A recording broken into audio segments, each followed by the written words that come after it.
Good. Yes, sir. I need to get an alert that says participant has accepted. Yeah. All right. What's up, Dream Warriors? Welcome back to another episode of a podcast on Elm Street. I'm Marc. And I'm Brooke. And this week, we are coming at you with Brooke's pick. So, Brooke, what movie are we talking about today? We are talking about 2021's Malignant. Another movie by James Wan. Yep. We've done a couple of his already. Yes. So, yeah. What made you pick this movie? A couple things. It was my favorite movie of last year. Mm-hmm. And I feel like when this movie came out, especially in our chats with the other podcasts, it was a very divisive movie. Mm-hmm. It seemed like everyone shit on it. Mm-hmm. But then Except also you. some people liked it, like me. Yeah. So I think it's just a fun movie to talk about too. Mm-hmm. Yeah, when you dropped that it was your favorite movie of 2021, I almost shit a brick. I couldn't believe it. But maybe my thoughts have changed on it after the second watch. Okay.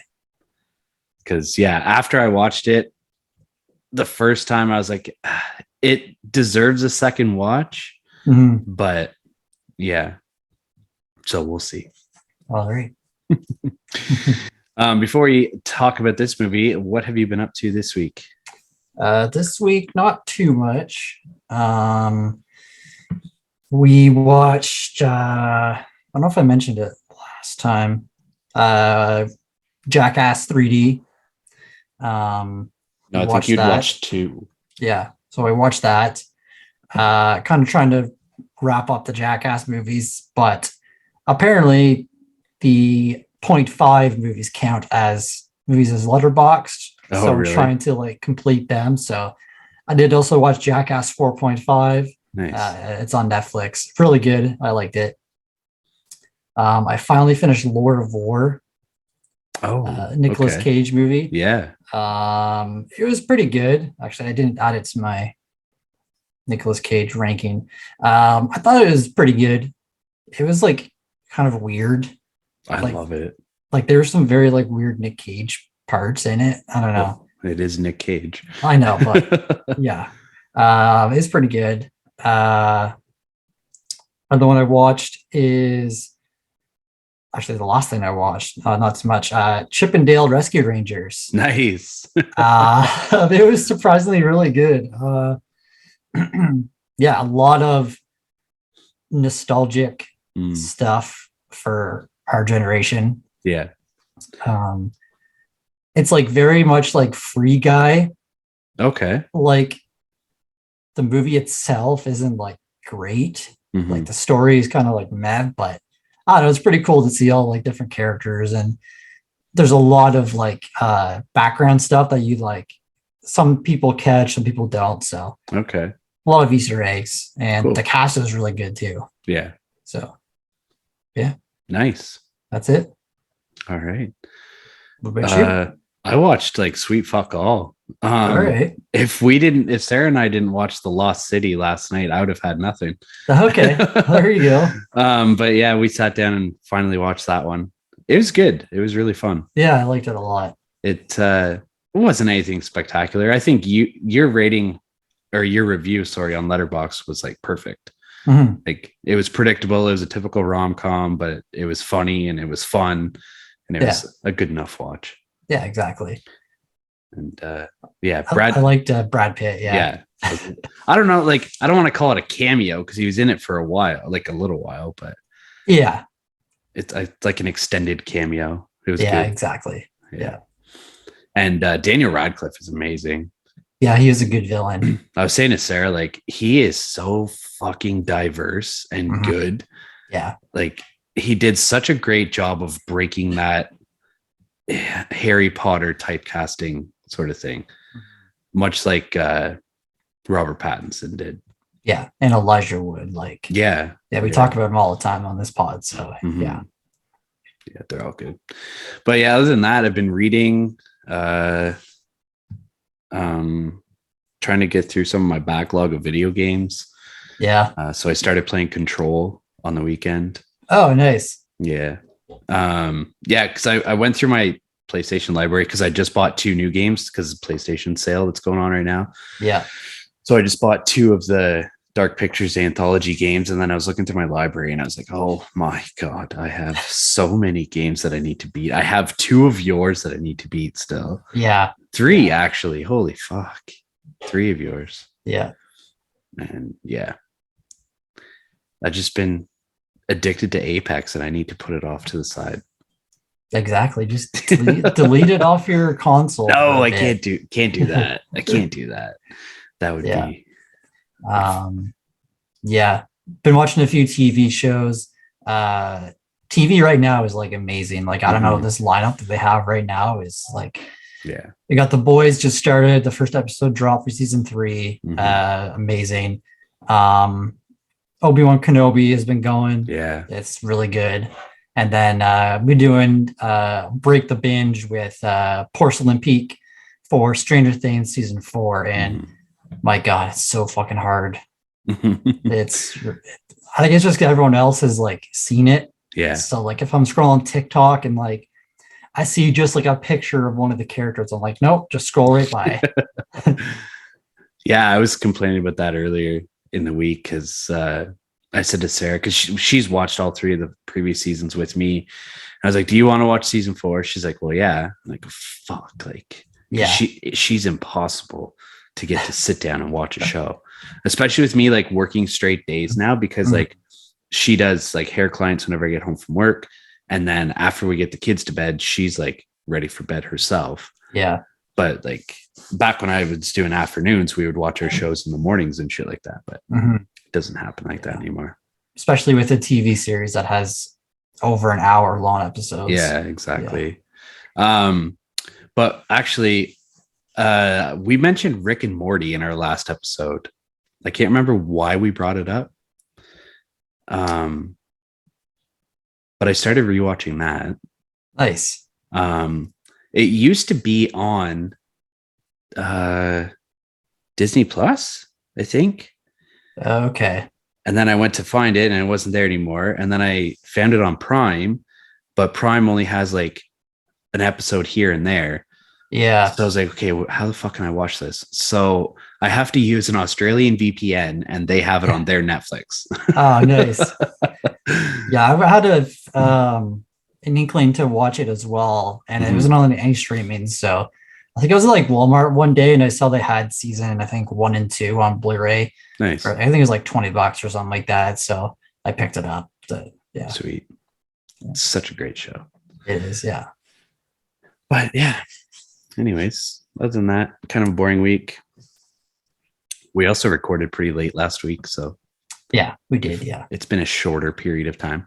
All right, you ready to talk about this movie? Yes, sir. Okay. All right, like we said in the intro, this week we're talking about 2021's Malignant. Before we start talking about it, Brooke, what are you drinking?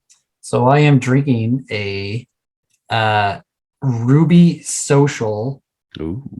And it is a strawberry rhubarb Wit beer. It's spelled Witbier, and it's from Prince Edward Island. Oh, cool. So, yeah. He's an island boy.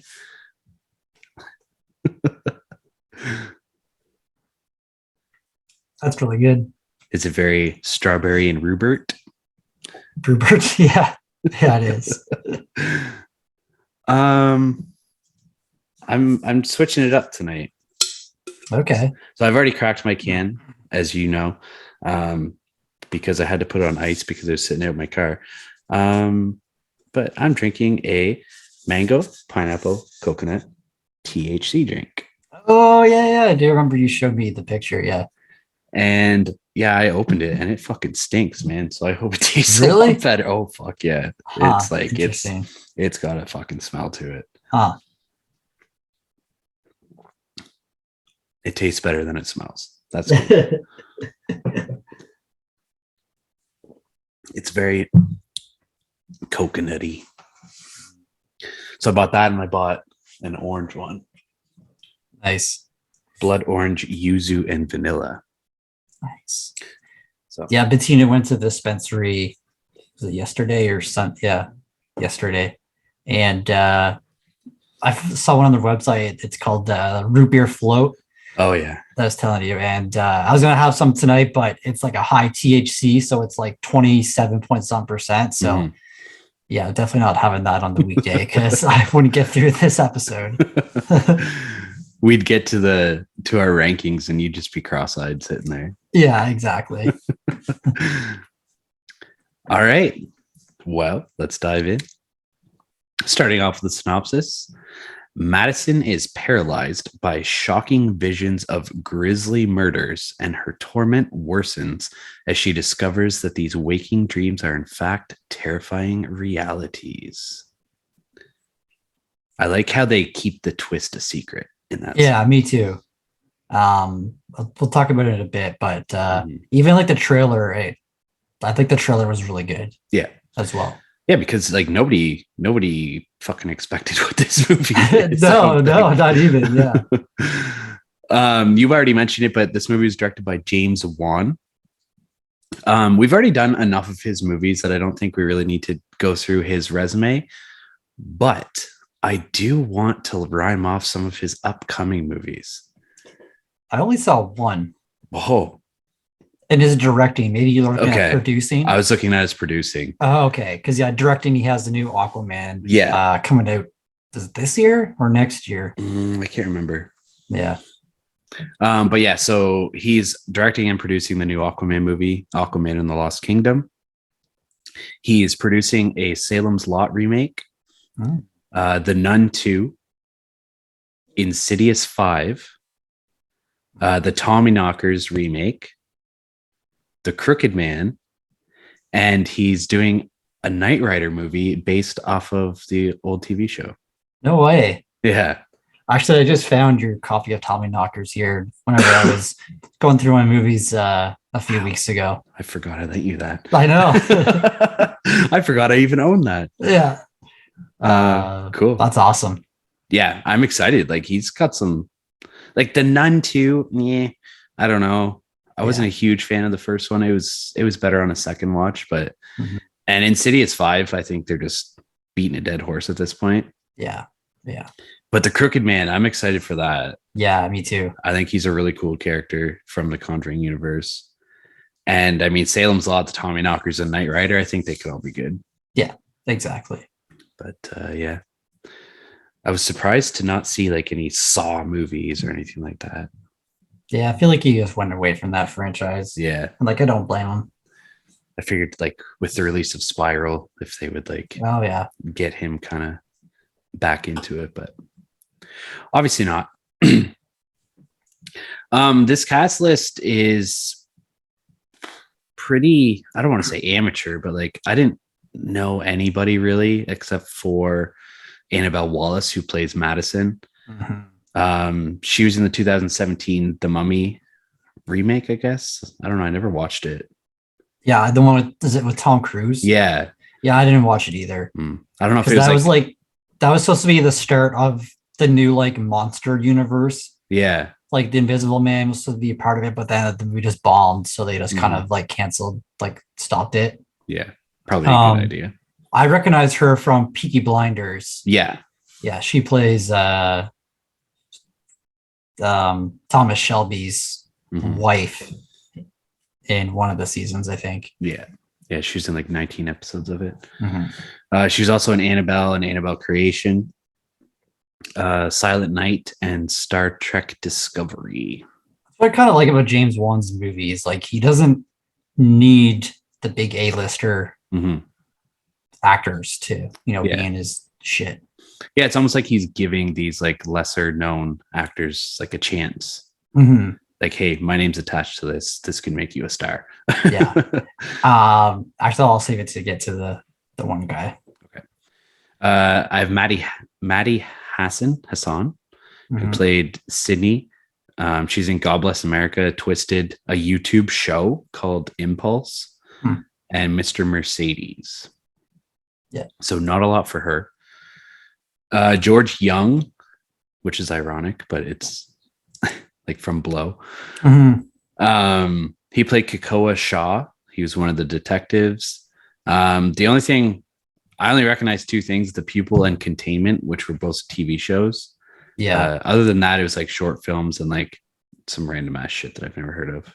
Yeah, I was kind of surprised, like, or not surprised, but it would have been nice to see like Donnie Wahlberg back, like with James Wan, like playing the cop. But I feel like he wouldn't be able to do the shit that George Young was doing in this movie, like the chase scene.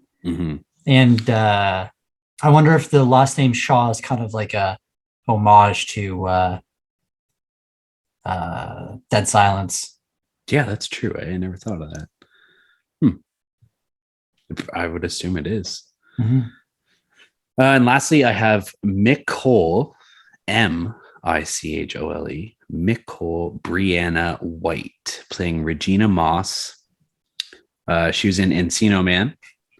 Don't remember her in that, but she was in it. Volcano and Courage Under Fire. Did you ever watch Volcano? I don't think so. It was like a Twister ripoff. Yeah, it was on. I'm not sure how far you got, but Jay Baruchel's show that it's like everyone's gonna die, even Jay Baruchel. Yeah, I finished all those episodes, and the one episode was about volcanoes, like super volcanoes, and like they talk about that movie and the other like volcano one, Dante's Peak. Yeah, fucking love that movie. Pierce Brosnan at his finest. Yeah, exactly. I don't have any honorable mentions or anything like that. I don't know if you do. I had two. Okay. So one of them is Ray Chase. Okay. He did the voice of Gabriel. Okay. He's done a ton of voice work, and I saw that he's doing the voice for an upcoming animated series, which I know that you're very excited for. So am I. X-Men 97. Oh, nice. Yeah. That's cool. He's done a lot of voice work. Does it say who he's playing in that? No, I didn't. No. Okay.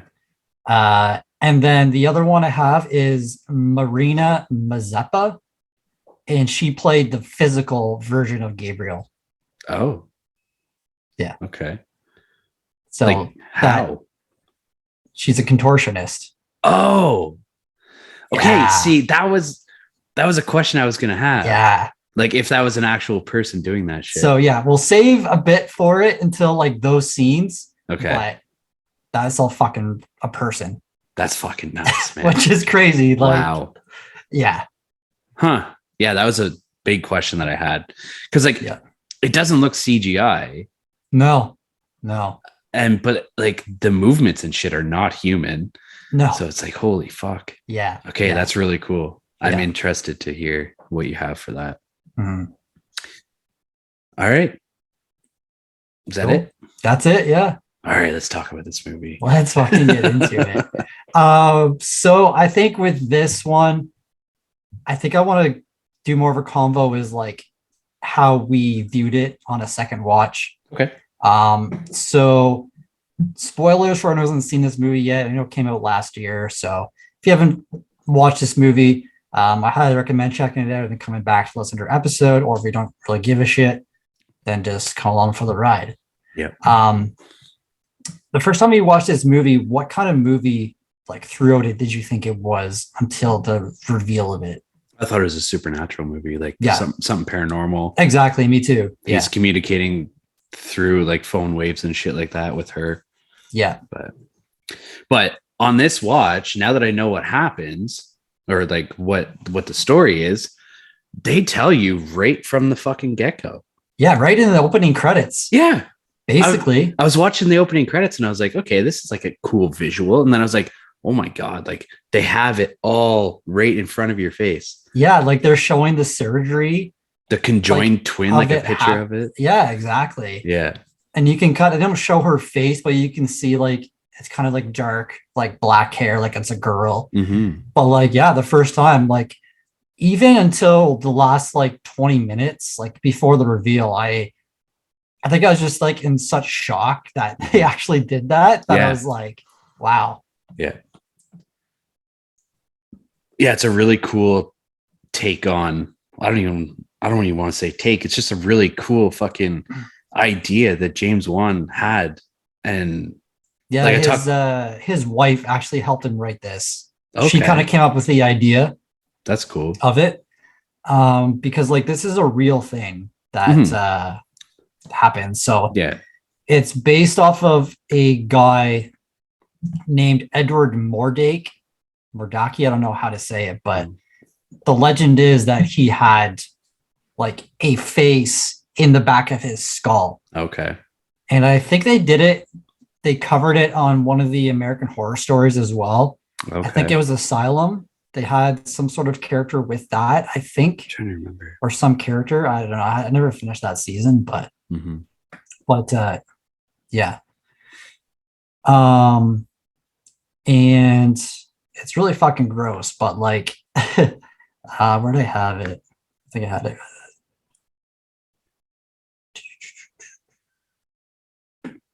Oh yeah, so like it's a thing they call it teratoma, which is like a parasitic twin. Yeah. So it's a rare tumor that may hold different types of tissue, such as bone, teeth, muscle, and hair. And it's mostly found in the ovaries, testicles, and tailbone. Okay. So like imagine like you have like, face coming out your ass. Look down, there's like a fucking teeth on your testicles. Like that'd be so fucking fucked up. Gross. Do you ever watch that movie Teeth? Yeah, a long time ago. Jesus Christ. Yeah. But yeah, it's like 1 in 500,000 people, I think, can get this. Wow. Yeah. That's rare, but it's not like as rare as you would think. No, exactly. Considering there's like billions of people in the world. So there's probably like, I don't know. I can't do math right now, but there's a lot of people that could have it. Yeah. Yeah. And like watching this second watch, there's a lot of funny lines that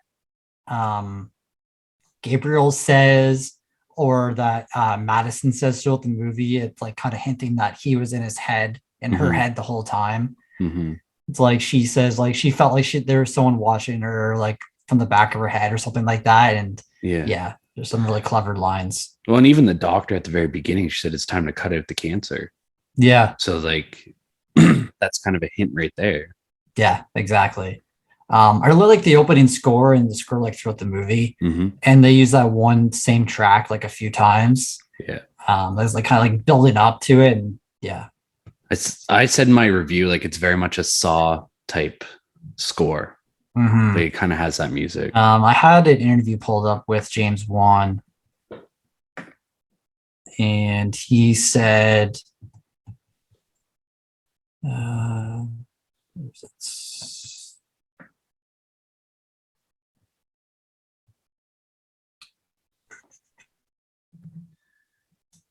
so he said, it just felt like I've had the aspiration to go back to the early kind of films that started my career with like Saw, Dead Silence, Death Sentence days, where he was allowed to make these films that were a lot more gritty and more visceral.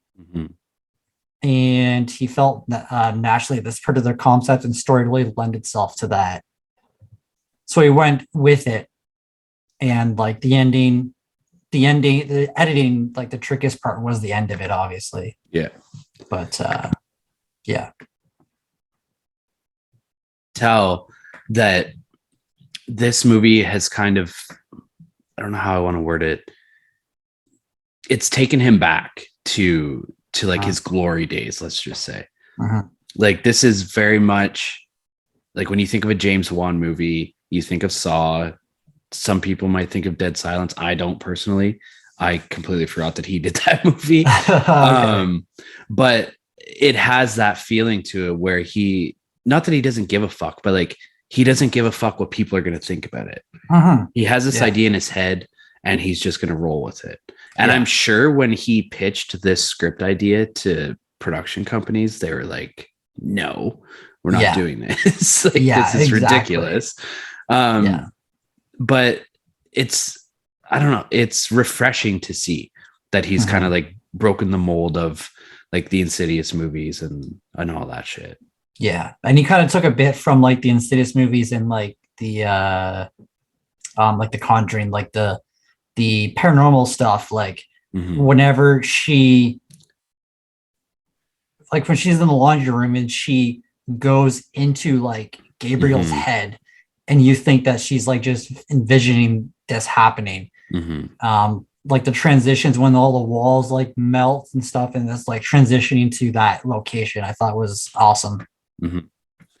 And I think that was a thing that really confused me on my first time watching it, because I was like, I don't understand what the fuck's going on. But then tell Bettina to quiet down, would you? But then on this watch, like whenever it was happening, I was like, okay, like I understand it now. Like he has control of her brain. So he is making her think whatever he wants her to think. Yeah. So like sometimes she thinks that she's just in her house, and then eventually he allows her to see the stuff that he's doing. Yeah. And then like it shows it again later on in the, well, like towards the very end of the movie, where he's going through the fucking police station and he's just fucking annihilating everybody. And she's just sitting in her cell, just completely blanked out. Yeah. And then all of a sudden she looks around and everybody's dead around her. Yeah. But like she didn't see any of that happening. Yeah. And I don't think she remembered anything since before she was adopted either. Yeah. So he's completely blocked out that part of her brain, which is just a really cool way to do this movie. Like, to have Gabriel have complete control over her brain. Yeah. And like he can like control electricity and stuff. So like I like the one scene, especially like watching it now, because like in the first one, when she's looking out and like the post light outside comes on, and then you see like the shadow walk in, and you think that's like something paranormal, but no, it's just her envisioning, kind of like maybe Gabriel showing himself to her.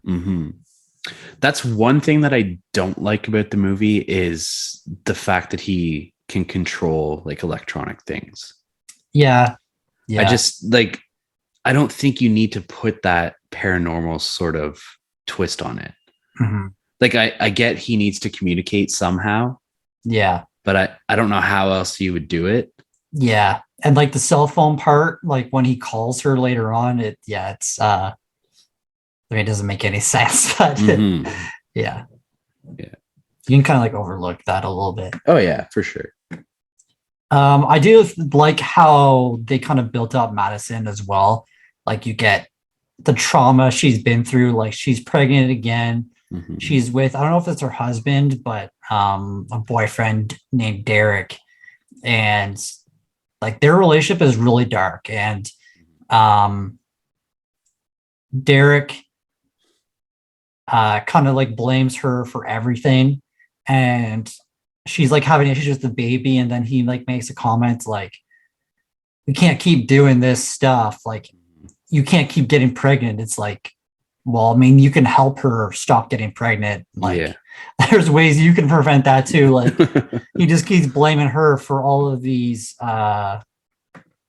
miscarriages she's having. I think she's had 3 or 4. I think 3 in the last 2 years or something like that. Yeah. Which later on you find out that Gabriel was actually feeding on the fetuses to build up his power, which is like fucking nuts. Really fucked up. Yeah.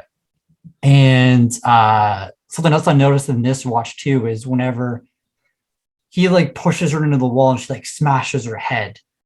Well, 2 things, like, you know, that's Gabriel that like took the blow to that. So that's why he kills him, right? Yeah.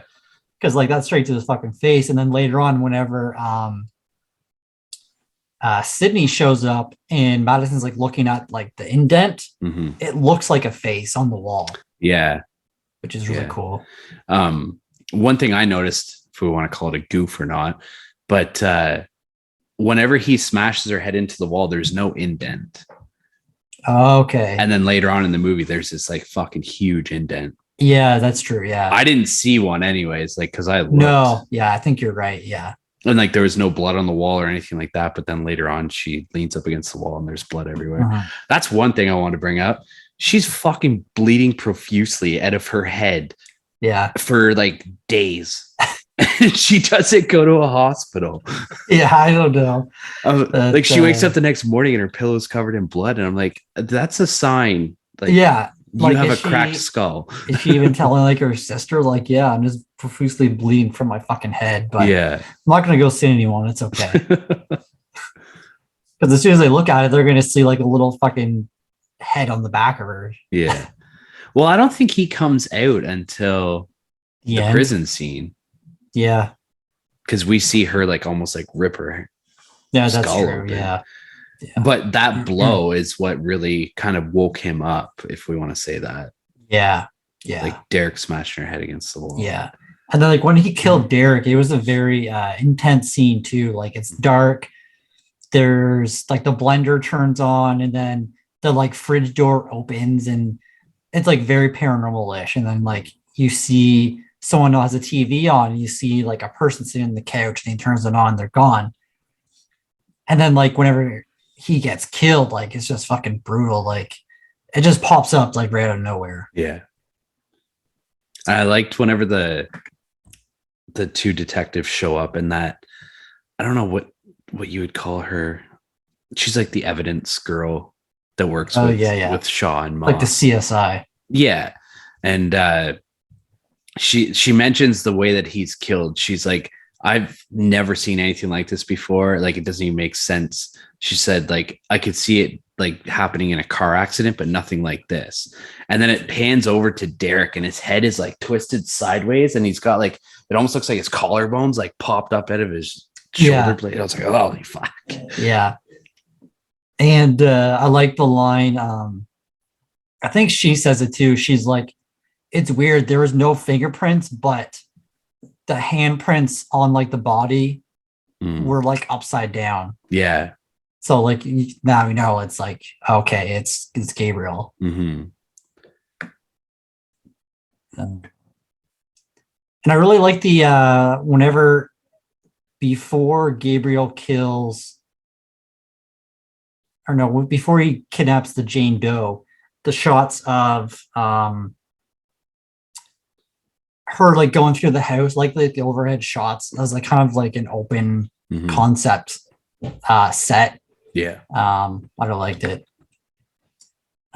So yeah, he kidnaps a Jane Doe, who we find out later is his mother. This scene in the underground tour is really creepy as well. Yeah. Like when she turns the lights off and then she like goes down like the tunnel, is like, I would just get the fuck out of there. Like I would not investigate anymore. No, fuck that. And then she like runs back to put the lights on and then she gets captured by him.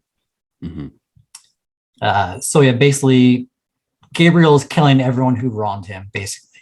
Yeah, so like all the doctors, the surgeons, and then he kidnaps the mother.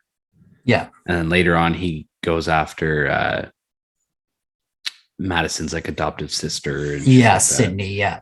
Because he was saving them for last. Yeah. He's a sadistic little fucker. Yeah. Yeah. What do you think of the kill of the doctor? I forget what her name was. Like the female surgeon? The female surgeon, who is the one that says, let's cut out the cancer. It was a brutal kill. He takes her, like she has an award of like an award of excellence or something like that for like being a top surgeon. And it's that medical symbol, like with the wings and like I don't know. Yeah. And he takes that and just fucking bashes her face in with it. Yeah. And I really love how he uses that as his weapon for the rest of the movie. Yeah. I think it's so fucking cool because like it's shaped as a knife and he fucking bashes off the base of it. And then it has like that snake that coils around it. So he hammers off all that coil and then sharpens the blade to like razor sharp. Yeah. And then like makes like finger holes in the top of it. So he just like holds it like in his hand like that. It's so fucking cool. Yeah. Does he break her arm too? Is it her that he does it too? One of the kills, It might be. she like grabs something. He just like grabs her arm and just like snaps it, and her like wrist bone like pops out. Yeah, fucking nasty. because he does that later on too. It's one of the cops in the prison. Yeah, He grabs both of her arms and fucking snaps both of them. Yeah, but Gabriel has like this outfit on, like this long like leather coat, has gloves, and like the way that the contortionist like does all of this shit is like truly mind-blowing. Like it looks so like it doesn't look real. But it is, because like the way that she's stabbing, like I don't even know how to like describe it. It just, I don't know, it looks goofy, but also creepy as hell. Well, picture, like, for anyone who hasn't seen this, picture someone doing all of this stuff, but behind them. Yeah. So like when we're in front, our arms bend up like this. So the way Gabriel is, his arms are behind him. So his arms are bending down. Yeah. And he's managing to like fucking stab people and hit people over the head with stuff. And and like even when he runs around, like he's running around backwards. Yeah. It's fucking crazy. Yeah, it's nuts. That's why I had that question, because like it doesn't look CGI, but it also doesn't look real. Like because we can't picture someone doing that, like actually doing that. Yeah, exactly. So yeah, she was the head of child reconstructive surgery. She has like all these old records, and Kakoa takes one of the records of from that time frame, because like I think a picture fell. They like, I think she was opening the book, looking at it at the time that he came to kill her. So he takes this book, and it's basically a girl named Emily. So he's trying to like put the pieces together. And then they finally do near the end of the movie. I like. Yeah, go ahead. I was going to say I like, because one of the lines that Gabriel says to Madison, and he calls her Emily throughout the movie. Yeah. She goes, "My name's Madison." He goes, "No, that's the name." I can't remember what he calls her. Like the adoptive mother. That's the name that the bitch who adopted you gave you, or something like that. Yeah. And then something about how your marriage gave you the name Mitchell, but you'll always be Emily to me. Yeah. What do you think of the second Doctor kill? The guy, the old man. I knew you're going to ask me this. I'm trying to remember. I know they find him in the bathtub and he's all bloodied and shit. No, that's the third one. That's the third one. So the second one is kind of like the larger guy, and the window like opens by itself, and there's like puddles there, and then he like cleans it up, and like it's very intense scene. Like you can see Gabriel in the background when he's like looking out the window, and then he's like in the closet like getting into a shirt, and then the like door like creepily like closes, and he looks behind. There's nothing there. Then he like gets in bed, and his feet are like dangling over the bed, and the camera's like under the bed. Yeah. And you're like, oh, fuck, this isn't going to be good. And then the camera sits there for like a good 30 seconds, like getting closer. And you're like, fuck, something bad's going to happen. But then like he brings his feet up to the bed, and he gets in bed. And then Madison wakes up in her bed next to this guy. And she's like kind of like frozen in fear. And then you see like, I think this is from the trailer, but you see like the window like kind of like melting, and you see Gabriel like pop up beside the bed, and she's still like lying there, like her eyes just open wide, and Gabriel's like climbing over top of her. And then he gets up on top of the Doctor, and like the way that like because which way would she be facing? She was facing away from him.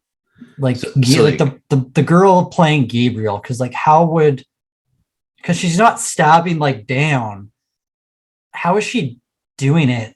Well, she'd be like with her back to his face. Right. Okay. Yeah. So like everything's just reversed. Like, she's on top of him, but she's not stabbing down like you said. Like yeah. it's so fucking crazy that this is a real person that's doing this. Yeah. He gets stabbed to shit. Like he gets fucked up. And I love the little scene whenever I think they had a witness of it or someone, and like they drew what Gabriel looked like. And the one doctor, I think it was Regina, she's like, all right, I'll just put a AP out on Sloth from the Goonies. She was funny. She kind of reminded me of like Wanda Sykes a little bit, like her humor. Yeah. Mm-hmm.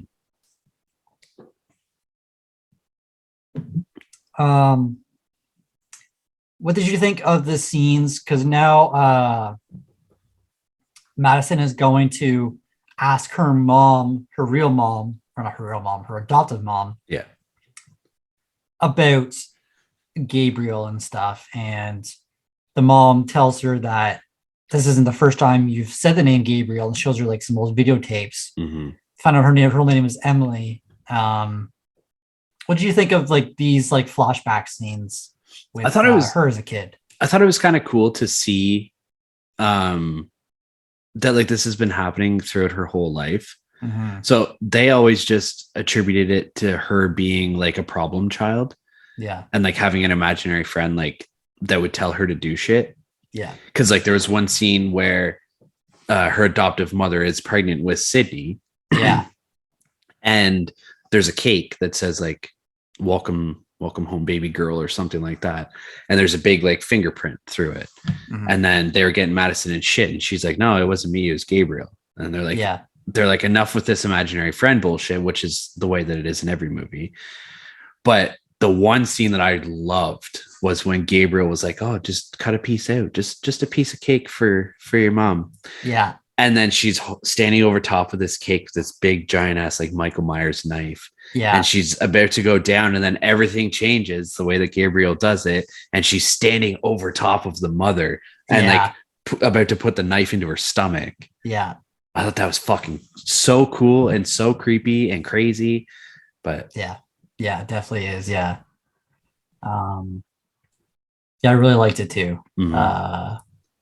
Because like Gabriel, he didn't want her to have any sisters, because then she couldn't rely on him anymore. Yeah. And she'd forget about him. Yeah, exactly. Then the other doctor, the third doctor, John Gregory, they find him, like you said, in the bathtub, just bloodied up. Mm-hmm. And then this is like, I think one of the only times we get the CG is Kakoa's chase scene with there's Gabriel. There's no way that this is the real person. Yeah. But Kakoa is like a beast, man. Mm-hmm. Like he doesn't stop. He almost catches her or him. Yeah. But it does like look kind of silly. Like he and also like during that scene in the bathroom, it's like almost like Madison is there like in the scene with him. Mm-hmm. And it's almost like she's like telling him that like Gabriel's there. Yeah. They like looks up in the ceiling and Gabriel's there, and like, yeah, it's fucking crazy. I know we're like way past it now, but I forgot to mention too, whenever he kills the first doctor, like the female surgeon, and Madison's in her own house, and the dryer, like clothes dryer door is open. Yeah. And she can see the doctor's face in there, and she's like, get out of my house. And Madison's like, you're in my fucking house. Like, what are you talking about? Yeah, I really like that one shot too, whenever Madison's like throwing like the dryer clothes in. Yeah. And then she just like stops, and like the camera is like inside the dryer, and it's like kind of like zoning out. Like I fucking love that shot. And then like the doctor behind the like glass door, and it's fucking awesome. It's really cool. The imagery in this movie is really cool. Yeah. But so overall, what did you think of like the look of Gabriel, like as that persona with like the jacket and all that stuff? I thought it was cool. Like it has like a very Neo from the Matrix sort of feel to it in a sense. Mm-hmm. But I mean, you understand why he's wearing it, because like he's concealing Madison, really, because like the back of it has like this very high collar that kind of Yeah. comes up and covers half of her face. Mhm. And like while he's doing all of his shit, she's just like out cold, like Yeah, on his back. basically, yeah. But I mean, I like it. It's not overly creepy or anything like that, but Mhm. it's a cool look. Yeah, yeah. Yeah, so now they convinced Madison to talk to a hypnotherapist. And she kind of gets like put in like this hypnotized thing, and she's like remembering everything about Gabriel and stuff. And she's still calling Gabriel her imaginary friend, that he did it. And I like Regina like says like, oh, guess we gotta go arrest your imaginary friend, or like something stupid like that. Yeah. It's good. And this is where you find out like he killed all her babies and was eating her fetuses. And then she's like freaking out, and then they wake her up, and then like all of a sudden the fucking mother comes crashing down through the thing, and everyone's like, holy shit. And then they obviously arrest Madison because you know she's in the house. She was tied up in her attic. Yeah. Yeah, then you kind of get some more backstory on Madison's mom. Her mom was 15 years old whenever she had Madison. She was raped, and her own mother was kind of not helping her in like her decisions of what to do with. She said that the pregnancy was a disservice to God or something like that. Yeah, because it was she was 14 when she got pregnant. It was from rape. Like, yeah, if you're in that like traditional Christian sort of mindset. Yeah. And they do some flashbacks of Madison in like, it's pretty much from the opening scene kind of, except you see Madison, and the look of Gabriel is so fucking scary. Yeah, man. And creepy. Yeah. Like, imagine having that thing on the back of your fucking head. Yeah.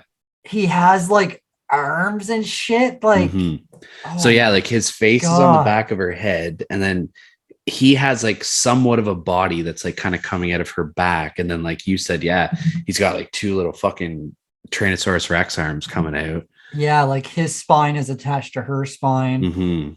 Yeah. It's creepy. It is, yeah. And the fact that like this is a real thing, like, no offense to anybody, maybe like not to that extent.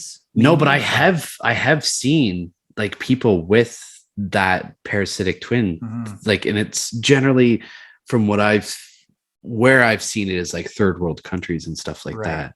Yeah. But I've seen like hands growing out of their bodies and shit like that. Like not to the extent of like where he's fully functional and shit like that. Yeah. But like I've seen like people that have like a third hand and it's functional, like on their back and stuff like that. Like it moves and everything. Fucking weird. It's wild. Yeah. All right. So now we get to probably the most talked about scene in the movie. And I think this is the scene that at this point people were like, nah, like, I'm done with this movie. This movie is fucking garbage. It's shit. But like this scene is so fucking good. Like if you're not like, if you're just like having a good time, man, like these two scenes in the jail cell and in the cop office are so fucking chaotic and hilarious. And like, that's just what he's going for, man. Yeah. So like, I don't know. I don't understand people that are just turned off by it. Like, I don't know, man. What are your thoughts on it?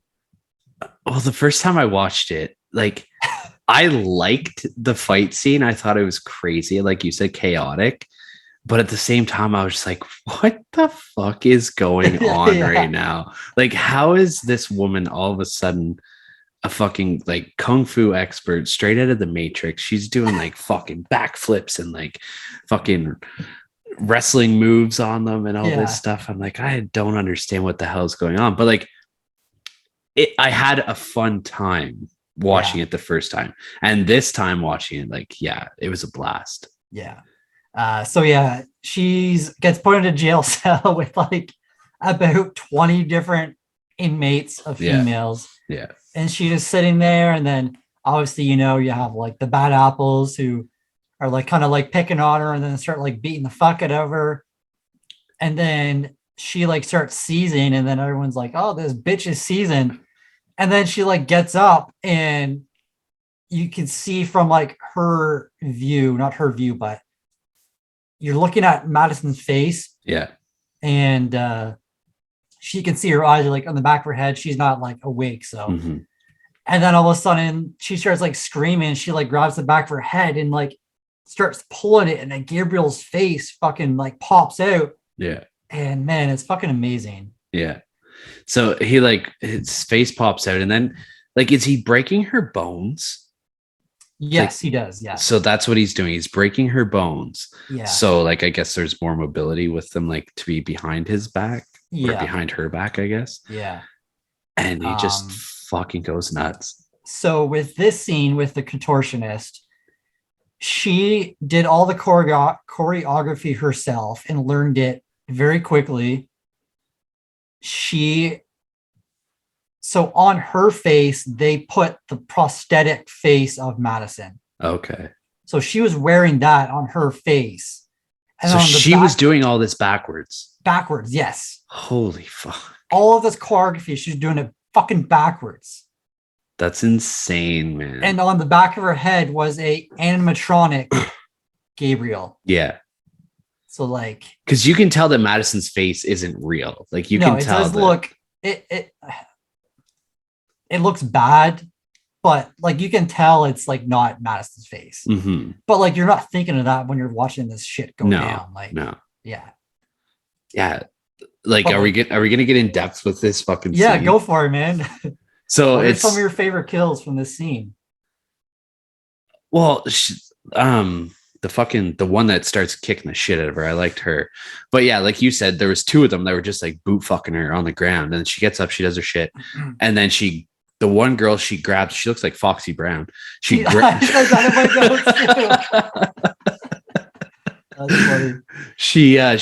her neck and just like fucking rips it out. Yeah. And then the other girl that was like kicking the shit out of her, she just starts grabbing girls and throwing them at Madison or at Gabriel. She like hits one girl, like just breaks her neck just by hitting her. Yeah. And then we have one girl like breaks both her fucking arms. Oh yeah. And I liked the kill on like the big butch one that was kicking the shit out of her. Yeah, she steps on one girl's face, like oh yeah, ground, just that like, one was bad. Explodes her head. Yeah, the bush girl. Go on. She grabs her by the fucking face, like with her hands upside down, however you would do that. Yeah, and like she's jamming her eyeballs in, and then a cop comes in and he starts firing, and Gabriel has the girl up in the air and she's running towards the fucking the jail cell, and the cop just poof poof poof shooting the girl in the back, and she slams the girl into his arm. Yeah. And then Gabriel, I keep saying she, but Gabriel grabs the cop's head and just starts bashing it off the fucking jail cell. It's so much chaos, man. Like she goes through like 20 of these girls in like 30 seconds. Yeah. I really want to try and find the 4K of this because I know it was released, I think late last month, but it was like $60 on Amazon and it wasn't available. Like it wasn't available anywhere. So yeah. But I'd love to watch the special features of this just to see like how they did it because it's crazy. I would like to see like interviews with this contortionist. Yeah. Yeah. And like give this woman a fucking Oscar. Yeah. Also going back to the scene whenever they do the surgery on Gabriel, like she just like pushes, like she cuts off everything that she can. And then the rest, like she just pushes into Madison's skull. Yeah. And like sews it back up. It's like, oh man, just knowing that there's someone's face inside of you. Like, yeah. Yeah, it's messed up. Yeah, because they said they share a brain. So like taking any more of Gabriel could be fatal to Madison. Yeah. Yeah.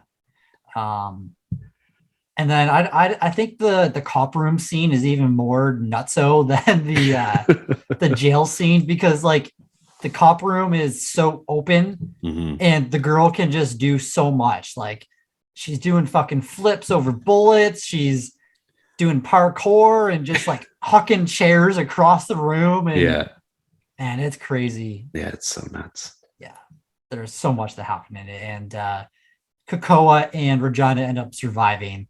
They get pretty fucked up by a chair. Like she like tosses it across the room. I was dying laughing, man. Well, and he like slashes Regina across the stomach. Yeah. She gets Kakoa's arm locked in a chair and breaks his arm. Yeah. And then a female cop comes in and she like goes to push Gabriel and he grabs both of her arms and fucking snaps them up. So gross. But yeah, he kills like everyone in that in that fucking place. Except Kakoa and Regina. Yeah. And the evidence the CSI girl. Yeah. I love whenever she goes up to them and she like has her phone out and she dials 911. She's like, wait, why am I calling the police? Kakoa's like, call an ambulance. So while this is going on, Sydney is going to the hospital where she originally was and finds like the file on her, and then finds out that like the mother, the Jane Doe, is the mom, all that stuff. And then they go to the hospital with the mother, and I love whenever Madison that shows up that's talking to like the guard. No, Sydney. Was it Sydney? And then he's like, oh, and he's like, oh, you can't be here. And she's like, oh, I'm family. He's like, so I'm having a heart attack. She's like, a heart attack? He's like, no, it's my pacemaker. And you know what's gonna happen. It's like Gabriel just fucking explodes his pacemaker out of his chest. Fucking amazing. Yeah. So yeah, Sydney ends up fighting Gabriel in the room. He like just tosses a fucking bed on top of her. And then it shows him, the way that he comes over is fucking creepy, because like she's pinned and then he like crawls over and then like he like has the gun like over the bed, but I don't know, man, it's so weird. It's like, I don't know. I'm gonna bother trying it. Like, yeah, it's crazy. But yeah, she like pulls the trigger and shoots Sydney, and you think that she's dead. And then or he shoots Madison first, I think, a few times, and then he kills Sydney. And then the mom, you think that she dies, but then it kind of like, it doesn't reverse, but it like goes into Madison's head. And then this is where you realize that she like has taken back control of her body from Gabriel. So she's making Gabriel see these things the way that he's been making her see things. Exactly. Which I thought was really cool. His tricks. Yeah. And then she has like a good like back and forth with Gabriel, and like talking to Gabriel, and you see like Gabriel's like face, like it's actually talking and has eyes and stuff. Yeah. And then she ends up like locking Gabriel up. Like I like how like it was kind of cheesy, but like it's kind of like it's a dark room with a jail cell, and then she like just closes the jail cell on Gabriel, and then he like says like, oh, like you'll remember me again one day or something like that. Yeah. And then she like basically tells him like, you've always been a monster, like that. Yeah. Then yeah, Madison is alive, so is the mother, I think. Yeah. And then like it like zooms out and there's like a little like light bulb in here, like a little like electricity going, so like they're kind of hinting that Gabriel is still kind of present. But yeah, the one thing I didn't like about this end scene, well, the dialogue between Sydney and Madison is just terrible. Yeah, when she's like, oh, you'll always be a sister to me. Yeah, like she's saying like, I've always longed for a blood connection, and all along it's been you this whole time. I'm just like, what the fuck? Like, people don't talk like this. But so that I didn't really like. And then whenever Gabriel's going back in her head, like, because the back of her head split open. He just like kind of goes back in, and then like her head just closes up, and I'm just like, it's yeah, kind of stupid. yeah, I mean, you kind of got to take it with like a grain Yeah, of salt, like, of course. yeah, but yeah. Yeah, anything else that you want to talk about, or anything that we may have missed? Not necessarily about this movie, but do you think there's going to be a sequel to this? I hope not. Me too. Um, I just like because with the hint towards the end, like where I Gabriel don't think could still be so. alive. I don't think so. I think this is gonna be like a movie, Dead Silence. He didn't do any sequels to that. I don't think. I mean, he's done a bunch of sequels on his other movies, but I don't know. I don't think so. I hope not, but Yeah, because I feel like it would just, I don't know, it would lose it wouldn't be the touch. same as this. Mm-hmm. Yeah, because we already know that Gabriel's there. Yeah, exactly. Yeah, I don't have anything else. Yeah, I just right. wanted to know or see what you thought about that. All right. All right, and that's the way the parasitic blood splatters. Nice.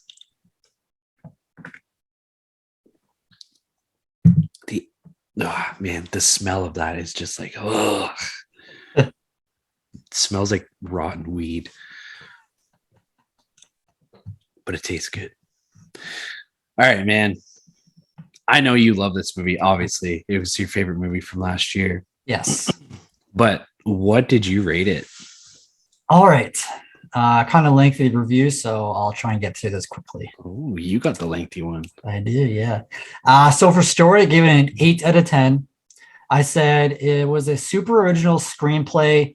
This whole movie reminds me so much of cheesy 80s, 90s movies. You can tell Wan pays homage to a lot of classics like Basket Case and A Nightmare on Elm Street, intentional or not. I just thought of Basket Case, obviously, with like the twin. Mm-hmm. The first watch of this blew my mind with the twist / reveal. In my second watch, I enjoyed it much more knowing what happened and watching it from a different perspective. If you don't take this movie seriously, you can have a ton of fun with it, which is why I enjoy it. So 8 out of 10. Cool. And for quality, I gave it an 8 out of 10 as well. Like I said in my story rating, this movie. Wait, what? Like I said, oh yeah. Like I said in my story rating, this movie just screams 80s horror. Very little CGI, which I love to see. The acting was okay. The only standout for me was Annabelle Wallis and Marina Mazeppa. Just fucking amazing, like insane. The practical effects are great. Gabriel is legit scary. The score is fantastic, and the use of the one track throughout it was used well. It reminded me of like another song. I don't know if it was that song, but see if I can find it. Anyway, 8 out of 10 for both. Cool. What about you? All right. You ready for this? Yes, sir. My story, I also gave it an 8 out of 10. Ooh, nice. I said this isn't a perfect movie, but it is fun as fuck. It's a plot line that has literally never been done before, and it really brought Juan back to where he belongs. And I say crazy ass horror. What the fuck? Was I stoned when I wrote this? I didn't like this movie nearly as much on my first watch as I did on this one. I think I was just confused and completely not expecting what was on the screen during that first watch. But with knowing what's happening, you can see it all along, and the ending twist is right in front of your face from the beginning. Juan has been known to create horror movies that no one has ever done before, and this is no exception. And like I said, I seriously don't know how he comes up with this shit. But it's really cool that his wife helped him write this one. Mm-hmm. My quality, I gave it an 8.5. Oh, wow. Okay. Nice. I said the acting was pretty good for the most part, although there were some times where it was a bit cringy. The score was absolutely phenomenal and reminded me of a lot of the Saw movies. The practical and special effects were really well done, and the choreography of the fight scenes was amazing. That was before I even knew that it was a real person. I didn't know how the fuck they did it, but they did it, and it was really cool. On the first watch, the fight scene in the prison was the only thing I liked about this movie. And although I liked more about the movie this time, that scene is still absolutely my favorite in this one. Yeah. Yeah, I originally wanted to give the quality a 9 out of 10, but then like I thought like I don't know, like Yeah. might be too high, but yeah. I was kind of the same way. Like I wanted to give it a little bit more than an 8, but a nine, like, yeah, it's too high.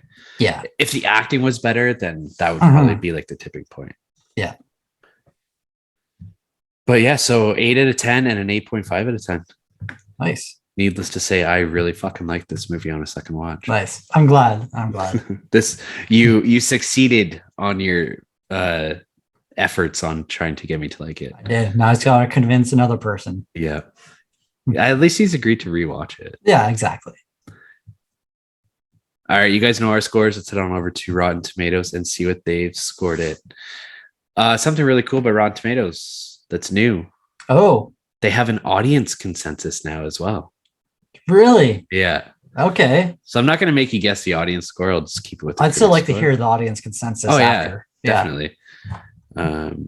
So yeah, the critics' consensus. Although *Malignant* isn't particularly scary, director James Wan's return to horror contains plenty of gore thrills, and a memorably bonkers twist.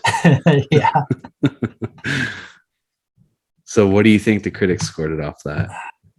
I know the critics like this movie. I think it was certified fresh, but I think like just certified fresh. So I'm gonna say like 84%. A little too high. Okay. It was certified fresh, and it was just certified fresh at 76%. Okay. On 168 reviews and an average score of 6.3 out of 10. The audience consensus, love it or hate it, and there isn't much in between.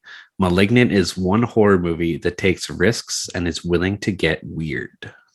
Yeah, I think that's a perfect audience consensus. Definitely. But the audience score was a 52% on roughly 500 ratings. But that's another thing that they changed too. It said 500 verified ratings. So I don't know if they're not taking into account like everybody that's rated it that's on Rotten Tomatoes. But anyways, it was an average score of 3.1 out of 5 or a 6.2 out of 10. Oh, all right. Well, Letterboxd was the same, 3.1 out of 5. Yeah. I gave it a 4.5 out of 5. I bumped it up half a star since my last review. Yeah. You rated it a 4 out of 5. Mm-hmm. And I believe you had it as a 2 out of 5 before. Yeah. Yeah. Quite a few people rated this. So Here Be Monster, Anthony from Porcelain Peak gave it a 4. John from Porcelain Peak also gave it a 4. Jensen from the Fright Crew gave it a 3. Slosh and Captain gave it a 4. Scream and Cinema gave it a 3.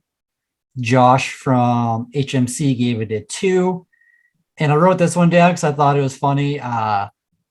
Nathan from I Hope You Suffer podcast gave it a half a star. Oof. Come on. Even on my first watch, I gave it significantly higher than that. And his review is like something like, I'm embarrassed at how many people like this movie or something like that. Oh, I do remember reading that like way back when. Yeah, exactly. Yeah. Yeah. Yeah. Maybe he should give it another watch. Yeah, I think so. But so, I mean, pretty well liked for the most part. Yeah. Minus a few people, but lots of 4s, lots of 3.5s and 3s. Good shit. All right, man, you ready for the scare section? Yes, sir.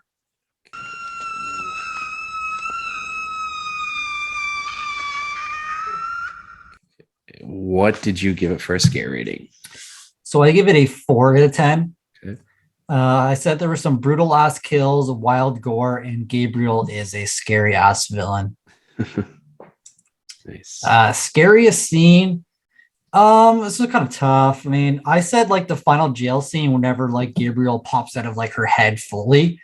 That's really fucking creepy and cool. And then Would I Survive? I said, if I was a cop, hell no. But if I was myself, I would say yes, because it seems like Gabriel knows who his targets are. Like, he's not really killing like just randoms on the street. That's true. That's very true. Yeah. How about you? My scare rating, I also gave it a 4 out of 10. I said Gabriel's creepy as fuck, and the gore/kill scenes were absolutely nuts. My scariest scene was when we see Gabriel like in his full form when he's still on Madison's back. Yeah. Like how we talked about. Like as a kid? Yeah, like before they perform the surgery on her. Mm-hmm. Just super creepy. Yeah. Like that little person growing out of her back. Would I survive? I said no. And if you say yes, you're a liar. But you're calling me a liar. No, your explanation was good.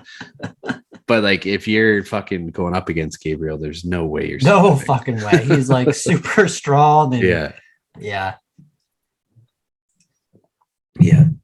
So he just fucking popped up on baby fetuses, man. Like on that South Park episode. Yeah, with fucking Clark Kent there. What's his name that passed away? Christopher Reeves. Yeah. God. That's terrible. Oh, it's so bad. Oh, but it's funny. Yeah. I was actually I was talking with Erica from Horror Cafe earlier today, and she was listening to our episode. Was it our last episode when we were wondering if the Jurassic Park, if the South Park movie was ever in theaters? Oh, okay, yeah. So she sent me a message and she said, I'm pretty sure, or she said it definitely was because she went and saw it, and she was much too young whenever she saw it. So we got into this conversation about like how my grandmother used to record South Park episodes for me on VHS. Really? On VHS. That's awesome. And she thought it was just like a cartoon, right? Like, it's a kid's show. It's a cartoon. And then I would bring the VHS tapes home after I was at her place. And my mom caught me watching it, and she asked where I got it from. And I told her I ratted Nana out. Oh no. And my mom like lost her mind. She's like, what the fuck? Like, you can't be watching this. I was like 8. That's so funny. Hey man, those kids are 8 years old. It's okay. That's fair. Yeah, that's a good argument. I should use that. But yeah, it's funny. Funny how animation has come from being like Saturday night cartoons to like full-blown adult animation. Yeah, exactly. I love it. I love it. All right. Well, I guess that's the end.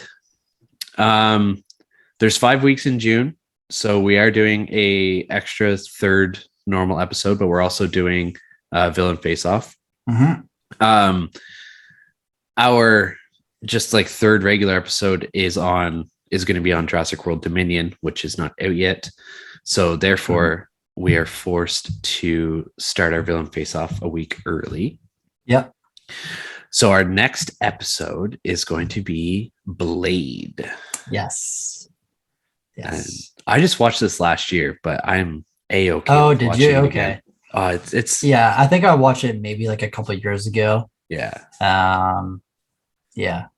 I think I like the second one more, but I forget. Yeah. Yeah. This one was good though. Yeah, definitely. And I'm excited for the matchup. I think it's going to be good. Yeah, me too. Do we want to just say it now, or do you want to wait? Yeah, let's just do it. All right.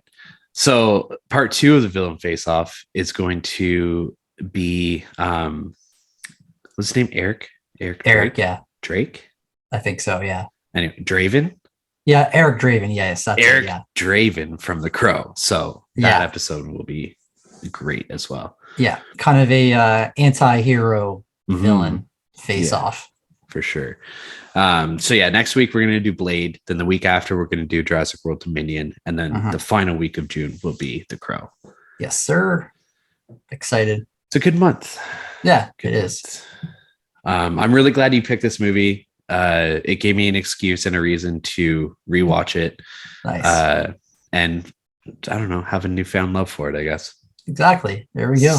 Still not my favorite movie from last year, but it's definitely perfectly fine. That's fine with me. It's definitely up there. Yeah. Cool. All right. Well, if you guys want to catch us on social media, you can find us at A Podcast on Elm Street on Instagram and YouTube and Facebook. If you click the link in our bio on Instagram, you'll find links to our TeePublic account where we have our merch. There's also a link to our Patreon account if you wish to support the podcast that way. There's also links to each of our individual Letterboxd accounts, our YouTube channel, which I've already mentioned, our Discord server, and anywhere that you can listen to us.